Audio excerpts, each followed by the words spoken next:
हमारे यहाँ जिस लड़की की भी शादी होने वाली होती थी तो शादी के एक रात पहले उस लड़की की बाजू पर लाल रंग का धागा बांधा जाता था, जिसकी वजह से वो सारी रात सोई रहती और जब अगली सुबह उसकी आंख खुलती तो उसके पास ढेर सारे पैसे होते और पाँव पर हल्दी लगी होती।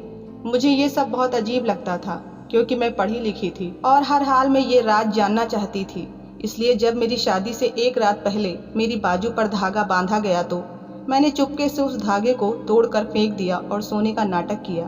अभी 5 मिनट भी नहीं हुए थे कि ये देखकर मेरी रूह कांप गई। जब मेरा नाम कोमल है, मैं पढ़ी लिखी और समझदार लड़की हूँ। शाम ढल कर रात की बाहों में समाती जा रही थी। शांत हवा चल रही थी।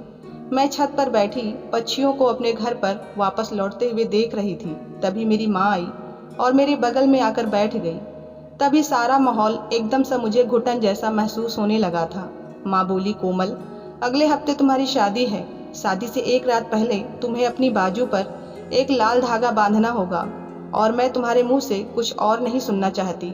इतना कहकर मेरी माँ उठकर चली गई थी। मैं गुस्से से उनको पीछे से घूरने के सिवा कुछ न कर सकती थी।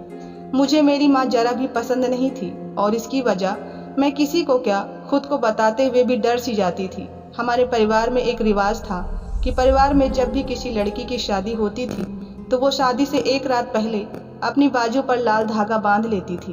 फिर सुबह होते ही उसके पास ढेर सारी दौलत पड़ी होती थी। लेकिन मुझे ये रिवाज बिल्कुल भी पसंद नहीं था। मैं इस रिवाज का बहुत मजाक उड़ाती थी, लेकिन मैं भी इस रिवाज के पीछे छुपी हकीकत को जानना चाहती थी।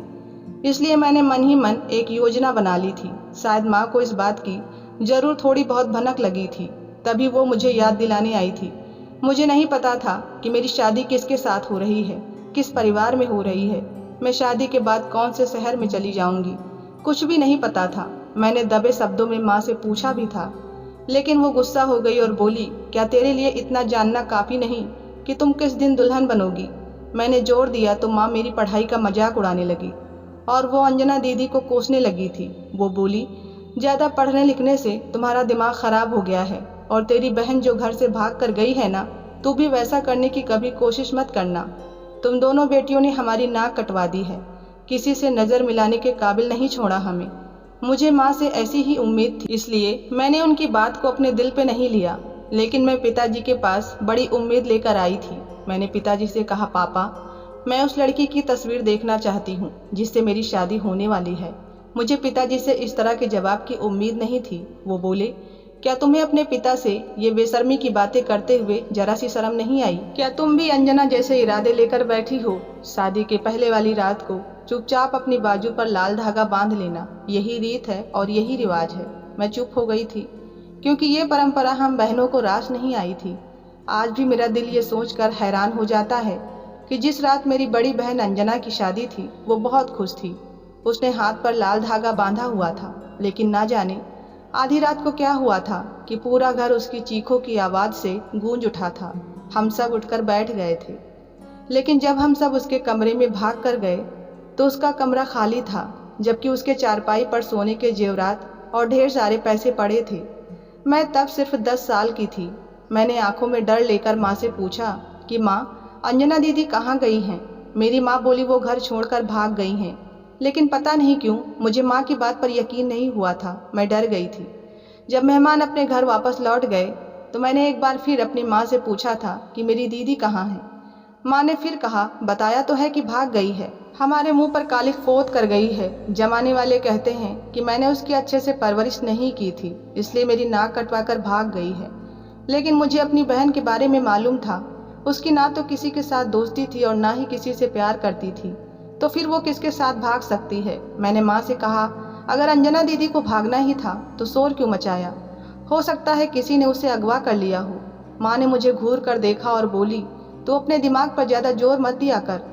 मुझे अंजना दीदी की बहुत अधिक याद आती थी और मैं छुप छुप कर उनके लिए रोती भी थी। लेकिन वो तो इतनी खुदगर्ज थी कि उन्होंने हमें दोबारा कभी मिलने के बारे में सोचा भी नहीं। मेरी बहन का दुख मेरे दिल से जाता ही नहीं था। मैंने सोच के रखा था कि मैं अपनी बहन को ढूंढ के ही रहूंगी, लेकिन मुझे नहीं पता था कि मैं उसे कहाँ ढूंढूंगी और कैसे ढूंढूंगी। मैंने अपने कमरे में जाकर कौशल के नाम एक खत लिखा था। मैंने उसे अपनी शादी के बारे में बताया था। कौशल 2 महीने पहले ही हमारे इलाके में रहने आया था। वो एक पुलिस ऑफिसर था। जब मुझे पता चला कि वो एक पुलिस ऑफिसर है तो एक दिन मैं माँ से छिप कर उसके घर गई थी। मैंने उससे मदद मांगी थी, वो मुझे मेरी लापता बहन से मिलवा दे, और इसके लिए उसने हाँ भी कह दिया था। कौशल एक बहुत ही नरम दिल और मीठी बात करने वाला इंसान था। मुझे उससे मोहब्बत हो गई थी। जब उसने भी प्यार का इजहार किया तो मैंने भी हाँ में जवाब दिया। वो 2 महीने से दीदी की तलाश कर रहा था, लेकिन उनके बारे में कोई भी सुराग नहीं मिल रहा था। मैं कौशल को खत लिखकर बेफिक्र हो गई थी। मुझे उम्मीद थी कि बाकी का मामला वो संभाल लेगा, लेकिन उसके जवाबी खत ने मेरे हौसले को तोड़ दिया। उसने लिखा था, तुम अपने माता पिता का कहना मानो और उनके फैसले के आगे सिर झुका दो। मैं इस खत को बड़े अविश्वास के साथ देख रही थी और रो रही थी। अब मेरे पास कोई उपाय नहीं बचा था, इसलिए मैंने शादी की तैयारियां शुरू कर दी। मैंने अपने लिए कुछ ड्रेस के जोड़े बनवाए थे। जब मैं खरीदारी करने के लिए बाजार गई तो एक गरीब महिला ने आकर मेरा पल्लू पकड़ लिया और उसने मेरे सामने हाथ फैला दिए। जब मैंने उसे दान दिया तो उसने तुरंत अपने हाथ पीछे खींच लिए। फिर वो बोली, शादी की रात अपनी बाजू पर लाल धागा हरगिज मत बांधना, नहीं तो तुम बर्बाद हो जाओगी, सोनी की तरह। इतना कहकर वो महिला भीड़ को चीरती हुई आगे बढ़ गई थी। मैं बहुत डर गई थी, इसलिए सब कुछ छोड़कर घर वापस आ गई थी। सारा दिन मैं उस औरत की बातों को अपने मन से निकालने की कोशिश कर रही थी, लेकिन जब रात हुई और मैं सोने के लिए लेट गई तो मुझे फिर से वो औरत याद आ गई थी। मेरी रूह एकदम से कांप उठी। उस औरत में ऐसा कुछ तो जरूर था जिसने मुझे चौंका दिया था, लेकिन क्या था ये मुझे याद नहीं आ रहा था। लेकिन उसकी बातें अभी तक मेरे दिमाग से निकल ही नहीं रही थी, बल्कि गूंज रही थी। वो कौन थी और सोनी को कैसे जानती थी?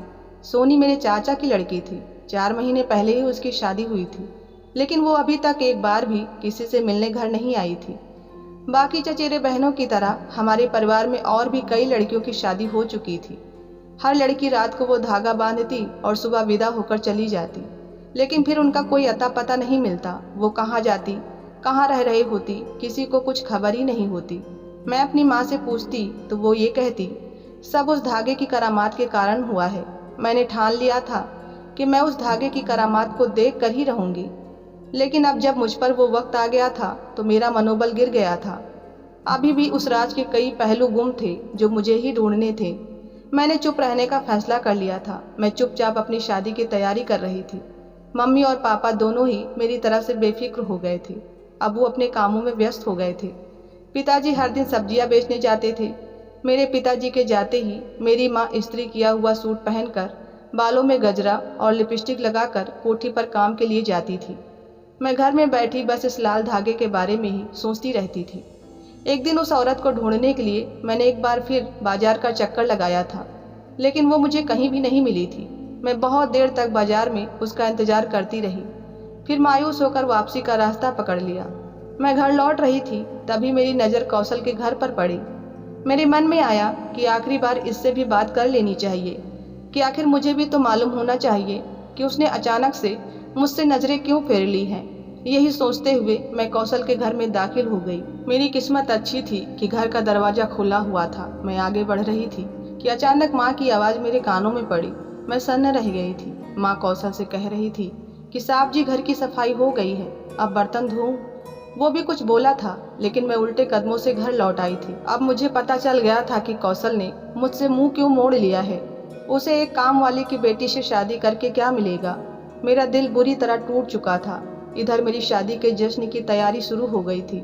हल्दी के बाद शादी और फिर विदाई थी। मैं डर से कांप रही थी। फिर हल्दी की रात माँ ने मेरे लिए एक लाल धागा लाकर दे दिया था। उन्होंने वो धागा मेरी बाजू पर बांध दिया था। माँ के जाते ही मैंने वो बांधा हुआ लाल धागा कैंची से काट कर छुपा दिया और अपने पास पहले से मौजूद धागे को अपनी बाजू पर बांध कर मैं लेट गई। मैंने नींद आने का नाटक किया। कुछ ही देर हुई होगी कि मुझे खटखट की आवाज़ें सुनाई देने लगी। कोई मेरे कमरे की तरफ ही आ रहा था। मैं बहुत डर गई थी। वो आवाज़ मेरे और भी करीब आती जा रही थी। तभी अचानक किसी ने मेरे मुंह पर हाथ रख दिया।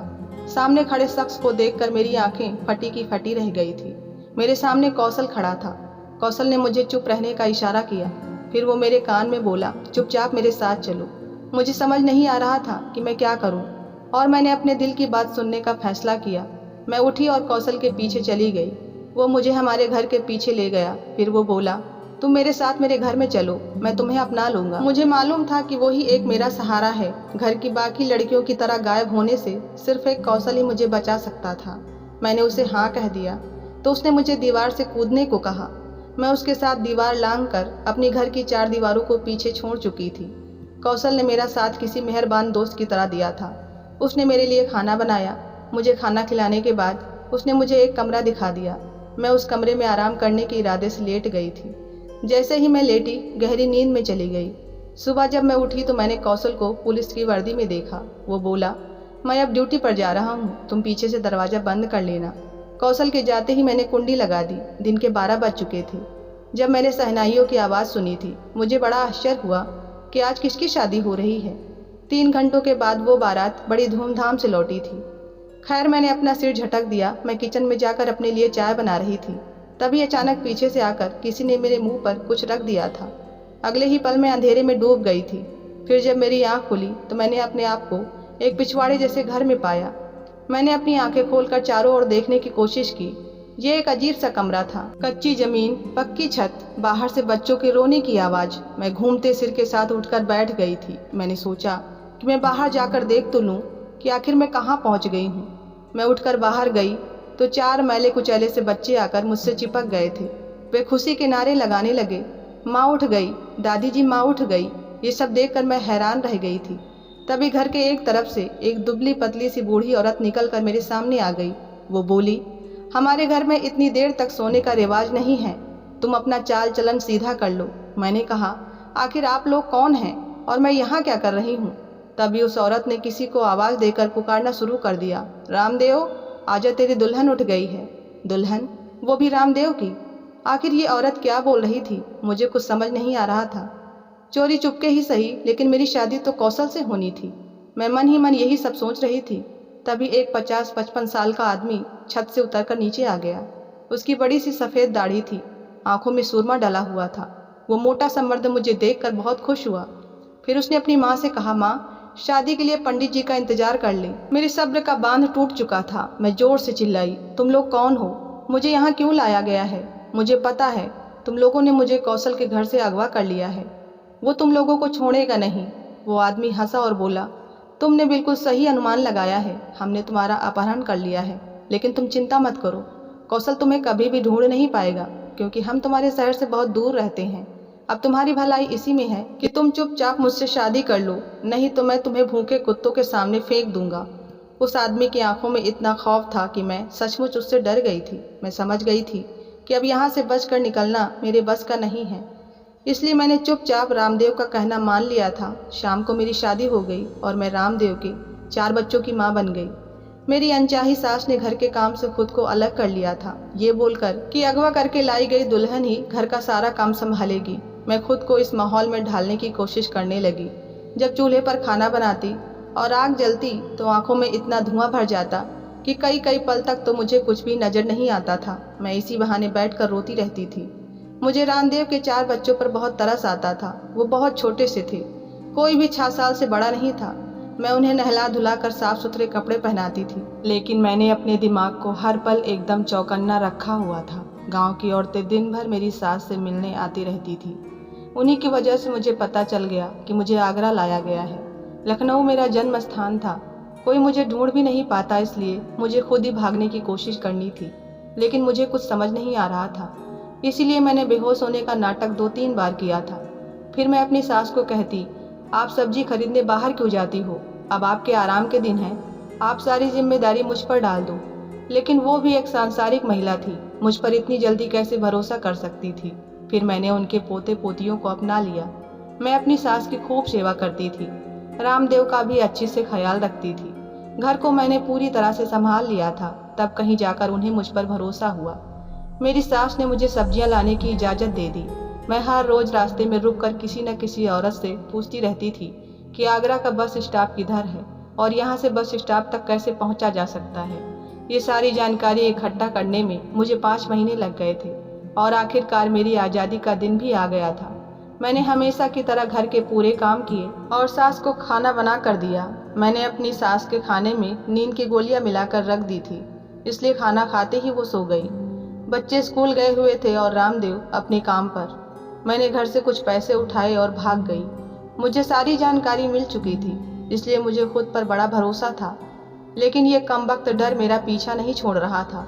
डरते डरते मैं बस में बैठ गई थी। कौशल के बारे में सोच सोच कर ही सारा रास्ता काटा था। जब मैं लखनऊ के बस स्टैंड पर उतरी तो मेरी आंखों में खुशी के आंसू आ गए थे। लेकिन अब मैं कहाँ जाती, ये एक कठिन निर्णय था। लेकिन मैं अपनी सहेली के घर के लिए निकल गई। वो मुझे देखकर चौंक गई और बोली, तुम कहाँ से आई हो? तुम्हारी शादी तो आगरा में हुई थी ना? मैंने उसे कहा, तुम्हें कैसे पता? तो वो बोली, तुम्हारी विदाई के दिन मैं खुद तुम्हारे घर गई थी। तुम्हारी बारात बड़ी धूमधाम से वापस गई थी। अब मैं चौंक गई। मैंने पूरी कहानी अपनी सहेली को सुना दी। मैंने उसे बताया कि मैं तो घर से भाग गई थी। मैंने उसे कहा कि मैं कौशल के घर पे थी, तभी ना जाने मुझे कौन अगवा करके आगरा ले गया था। मेरी सहेली बोली, हम इस राज को उजागर करके ही रहेंगे। इसलिए उसने मुझे कुछ दिनों तक अपने घर में ही छिपा कर रखा था। वो बहाने बनाकर मेरे बारे में जानकारी लेने के लिए मेरी माँ के घर जाती थी। माँ ने उसके किसी सवाल का जवाब नहीं दिया था। शायद मेरे ससुराल वालों का मेरी माँ के साथ कोई संपर्क ही नहीं था। मैंने अपनी सहेली के साथ सलाह मशविरा करके कौशल से मिलने का इरादा बना लिया। इसलिए मैंने मिलने के लिए शाम के बाद का समय तय किया था, क्योंकि मैं नहीं चाहती थी कि रास्ते में कोई मुझे देखे। इसलिए मैं सबसे छुपती छुपाती कौशल के घर पहुंच गई थी। उसके घर का दरवाजा हमेशा ही खुला रहता था। मैं बिना किसी हिचकिचाहट के उसके घर में दाखिल हो गई थी। मुझे कौशल के बोलने की आवाज़ साफ सुनाई दे रही थी। वो जोर जोर से बातें कर रहा था। शायद वो फ़ोन पर किसी से झगड़ा कर रहा था। वो बोला, अगर लड़की घर से भाग गई तो इसमें मेरी कोई गलती नहीं है, ना ही मैं एक पैसा वापस करूँगा। मैं एकदम से चौंक गई थी और उल्टे कदमों से वहाँ से वापस लौट आई थी। मैंने अपनी सहेली को सारी बातें बता दी तो वो भी काफ़ी परेशान हो गई। अब हमें समझ में नहीं आ रहा था कि क्या किया जाए और किससे मदद मांगी जाए। इसीलिए मैंने सहेली की सलाह मानने का फैसला किया। हम दोनों सीधे पुलिस स्टेशन पहुंच गए और कौशल के खिलाफ पुलिस रिपोर्ट दर्ज कराई। कुछ ही दिनों में पुलिस ने उसे गिरफ्तार कर लिया था। जब मैं उससे मिलने गई तो उसके चेहरे पर कोई पछतावा नहीं था। वो बोला, तुम्हें हमारे प्लान के बारे में कैसे पता चला? तुम्हें कैसे पता चला कि तुम्हारे अपहरण में मेरा भी हाथ है? कौशल की बातें सुनकर मैं हैरान रह गई, लेकिन मैंने मुस्कुराते हुए कहा, हर गुनहगार अपने पीछे कुछ न कुछ निशानी जरूर छोड़ जाता है। मुझे ये बताओ कि आखिर तुमने ये सब क्यों किया? कौशल बोला, मैं कोई पुलिस वाला नहीं था। मैं तुम्हारे माता पिता के गिरोह का आदमी हूँ। तुम्हारे परिवार में ये प्रथा थी कि तुम लड़कियों को बेच दिया जाता था, इसलिए लाल धागे का नाटक किया जाता था और उस धागे पर नशीला स्प्रे छिड़का जाता जिससे लड़की बेहोश हो जाती, और वो लोग जिनको लड़की बेच दी जाती वो लोग उसे उठाकर ले जाते और उसकी जगह ढेर सारे पैसे और सोने के गहने रख दिए जाते थे। फिर सुबह खाली बारात को धूमधाम से ले जाया जाता था ताकि यहाँ किसी को शक न हो, क्योंकि लड़की को तो पहले ही ठिकाने पर पहुँचा दिया जाता था। उस रात तुम्हारी बड़ी बहन अंजना ने चालाकी की थी। उसने वो धागा अपने हाथ से उतार दिया, इसलिए वो होश में ही थी। जब उसके खरीदार आए तो वो डर गई और चीखने चिल्लाने लगी थी। वो बौखला गए और उसे जबरन उठा कर ले गए। बेची जाने वाली हर लड़की को शादी के लिए ही बेचा जाता था, लेकिन तुम्हारी बड़ी बहन बहुत जिद्दी थी। वो किसी भी हालात में अपने से दोगुनी उम्र के मर्द के साथ शादी नहीं करना चाहती थी, उसकी दुल्हन नहीं बनना चाहती थी।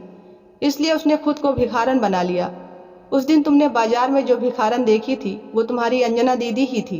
हम जानते हैं कि हर लड़की को इस धागे पर शक होता था, इसलिए मैं तुम्हारे हर चचेरे भाई बहन के पड़ोस में पुलिस ऑफिसर बन के जाता था। वो मुझ पर यकीन कर लेती थी तो मैं उन्हें अपने घर में छुपने की सलाह देता था, जहाँ से उसके ग्राहक उसे उठा कर ले जाते थे।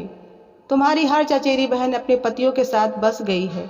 अब मुझे समझ में आ गया था कि वो अजीब लोग कौन थे। वो तो हमारे खरीदार थे। अब कौशल के साथ साथ बाकी लोगों को भी गिरफ्तार कर लिया गया था। खैर, अब मैं एक छोटे से स्कूल में पढ़ाती हूँ। उसी स्कूल में उमेश कुमार नाम का लड़का मुझे पसंद करता है। वो भी अध्यापक है। मैंने अपनी पिछली ज़िंदगी के बारे में सब कुछ बता दिया है, फिर भी वो मुझसे शादी करने के लिए तैयार है। लेकिन पहले मैं अपनी दीदी को मिलना चाहती हूँ।